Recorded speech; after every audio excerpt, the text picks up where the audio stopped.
Hello, my name is Greg Keigwin. This is my final presentation in the occupational safety and health class.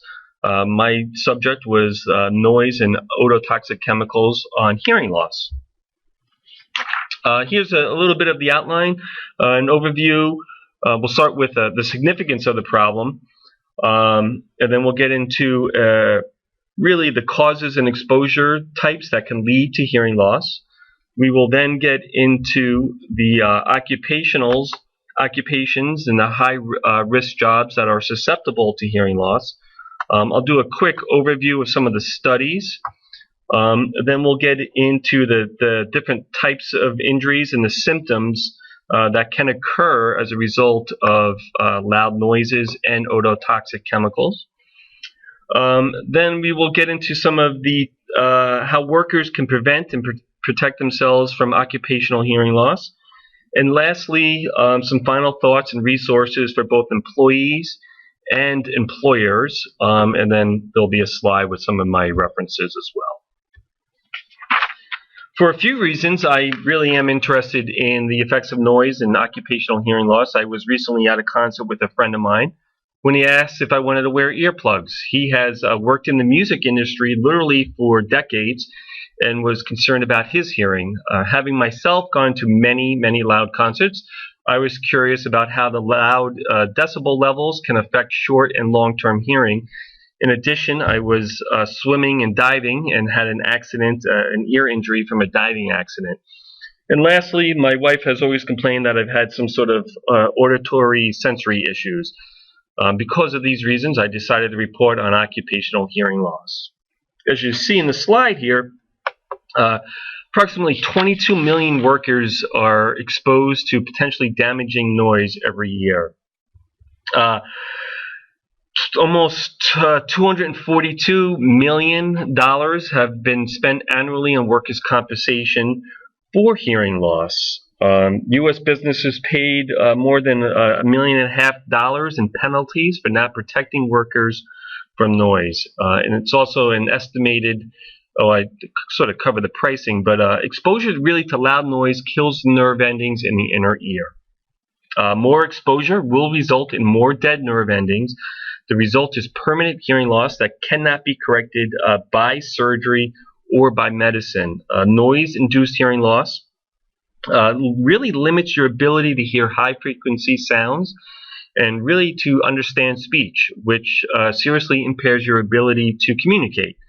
Hearing aids may help with this, but they do not restore your hearing to normal. Causes and exposure. Noise is measured in sound pressure levels called decibels. This was named after Alexander Graham Bell using A-weighted sound levels, known as dBA. The A-weighted sound levels closely match the perception of loudness by the human ear. Decibels are measured on a logarithmic scale, which essentially means that a small change in the number of decibels results in a huge change in the amount of noise and the potential damage to a person's hearing. Over time, repeated exposure to loud noise and music can cause hearing loss. Really, sound above 80 decibels, a measurement of the loudness or strength of a sound vibration, decibels is, may cause vibrations intense enough to actually damage the inner ear. This is more likely to occur over time. And the larger the decibel level, the more discomfort or pain will occur. A general rule of thumb is that if you need to shout to be heard, the sound is in the range that can damage hearing. It has been well documented that occupational noise exposure is a significant health hazard that leads to permanent noise-induced hearing loss. It is less well known that there's many medications and common industrial chemicals that can cause hearing loss or exacerbate the effects of loud noises. These chemicals are called ototoxic. Oto meaning ear, toxic meaning poisonous. So they are literally poisonous chemicals both in the workplace and at home that can damage the inner ear, that will, in combination of loud noises or by itself, cause hearing loss. This chart really just gives you some examples of the various noises and the associated decibel level and the general comfort or discomfort that one may typically experience. The higher the decibel level, as I mentioned, and your proximity to the source of the noise, the more discomfort you may feel, up to and including literally feeling pain within your ear. Really, there's several industries that are at higher risk for potential hearing loss. Here listed is the top 8 occupations or industries that are more susceptible to hearing loss. The military is one of the leading potential hazards. Virtually all firearms can create 140 decibels of noise. This is far above the safety limit of 85 decibels and has a potential to generate immediate and irreversible hearing damage. As I mentioned, music was a big concern of mine, having attended concerts. Live concerts, live shows can reach over 110 decibels. Keep in mind, again, 80 decibels is considered, 80 decibels or less for less than 8 hours is considered a relatively safe level. So music obviously creates a potential hazard. There's been research that has shown that musicians are 4 times more likely to acquire noise-induced hearing loss and 50% more likely to suffer tinnitus, which is essentially ringing in the ears. Manufacturing is also another big industry. According to the Bureau of Labor Statistics, hearing loss is the most regularly documented work-related ailment is in manufacturing. Different kinds of machinery can reach levels over 100 decibels. Similar to manufacturing, carpentry is another industry in which machines and equipment, tools can potentially have very loud noises. Aviation, particularly mechanics and those who work close to the runways of planes, are at higher risk. For example, a jet taking off at 25 meters registers anywhere from 140 to 150 decibels. So the further the distance, the less the decibel noise. Emergency response people, individuals, workers can often be affected, 130 so decibels for sirens. Farming, particularly tractors and equipment that is not enclosed, can be potentially loud. And then racing, automobile racings of all sorts, typical car, race car can reach anywhere to 120 to 140 decibels. So it's not only dangerous for the drivers, but also for those employees who may be working at a racetrack. Here's just a few of the studies. My actual report that I'll post actually has more studies in it. But professional musicians, as I said, are about 4 times more likely to suffer noise-induced hearing loss.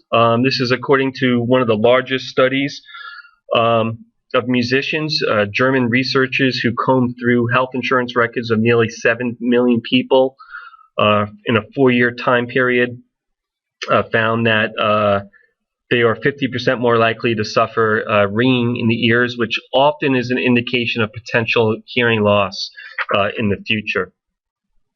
Approximately 870,000 U.S. workers are employed as landscaping and groundskeeping professionals who work various tasks and use a really wide range of tools that expose them to high noise levels, increasing their risk to noise-induced hearing loss. Several studies, including the one I have listed here by the Department of Health of East Carolina University, had showed that groundskeepers, landscapers are routinely exposed to noise levels above the OSH and the National Institute of Occupational Safety and Health limits.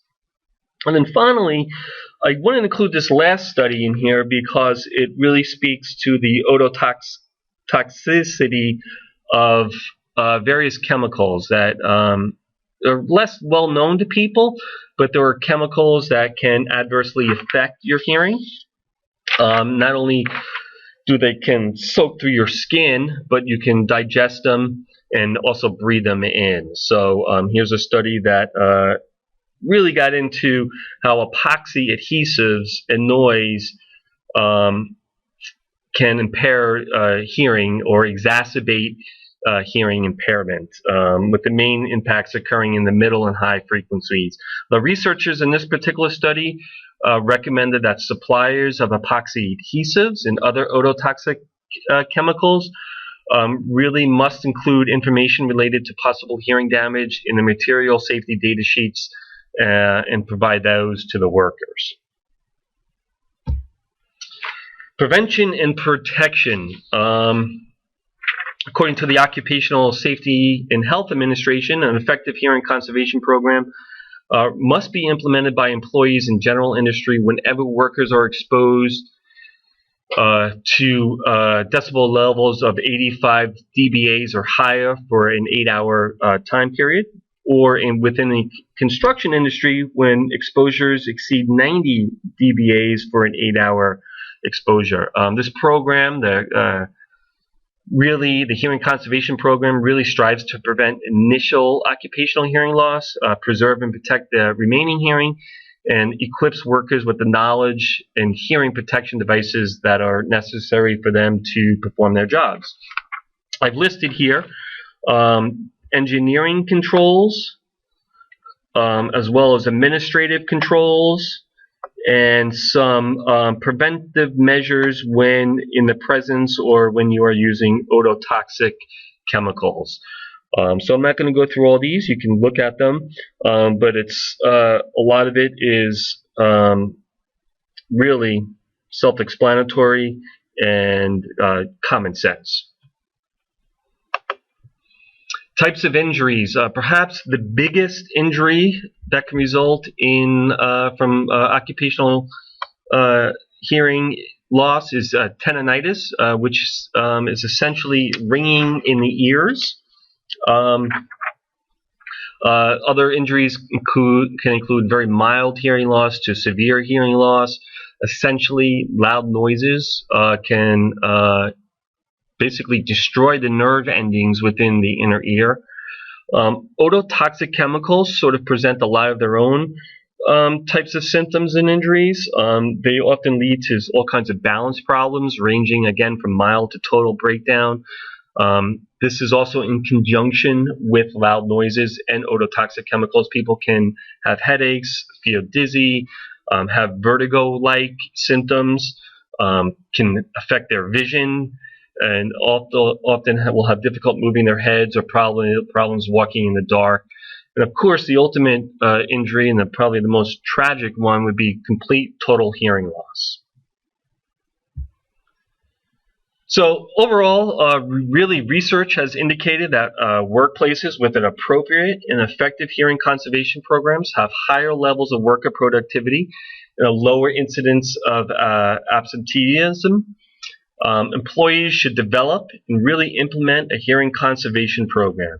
Resources are available from all kinds of sources, including OSHA.gov, the National Institute for Occupational Safety and Health, as well as Council for Accreditation in Occupational Hearing Conservation. They all provide some sort of educational information or guidance to both industry and those serving within the industry regarding how to successfully implement an occupational hearing conservation program.